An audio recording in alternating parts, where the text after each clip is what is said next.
Mais qui vous a dit de rentrer? Bon, maintenant que vous êtes là, on y va. Commençons. Ouvrez votre livre du doc, page guerre froide. L'Ukraine est un pays de 46 millions d'habitants avec une superficie 10 fois plus grande que la France, possédant de très grandes richesses naturelles, ce qui explique les intérêts à peine dissimulés de la Russie et de l'Europe qui se battent pour savoir qui va s'accaparer cette manne.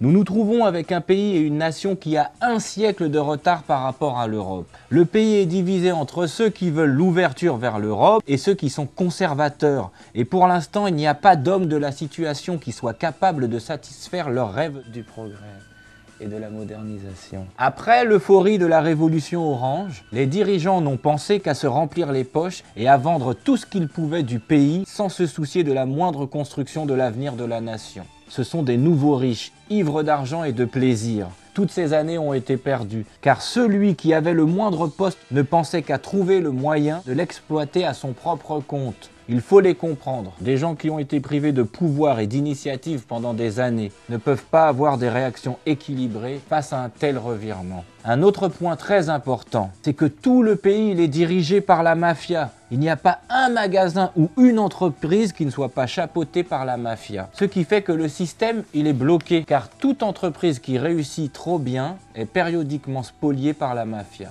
Les commerçants ils sont obligés de faire plusieurs petites entreprises appartenant à des propriétaires différents pour que leur chiffre d'affaires ne mette pas la mafia en appétit. Le changement dans la peine, il n'est possible que par un homme idéaliste, non corrompu et fort, qui aime vraiment son peuple et qui soit capable de se donner corps et âme pour eux. Sinon, il ne pourra pas résoudre leurs difficultés à vivre cette évolution. Aussi bien pour les conservateurs qu'il faut réveiller en douceur, que pour les partisans du progrès qu'il faut calmer en leur donnant une méthode de changement par étapes afin qu'ils ne soient pas déçus en constatant leur incapacité à vivre et à assumer ce progrès qui leur est tellement cher. Vouloir le progrès et le changement, c'est vrai, c'est beau, c'est noble, mais encore faut-il une méthode. Beaucoup de mouvements ont disparu, pas par faute de vérité ou d'idéal, mais faute de méthode. Comment vivre ce souffle nouveau? Exemple, les hippies, flower people, peace and love. Faute de méthode,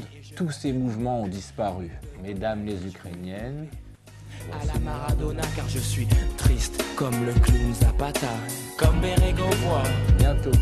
Aussi vite que Sénat, je veux atteindre le Nirvana, comme Bérégovoy.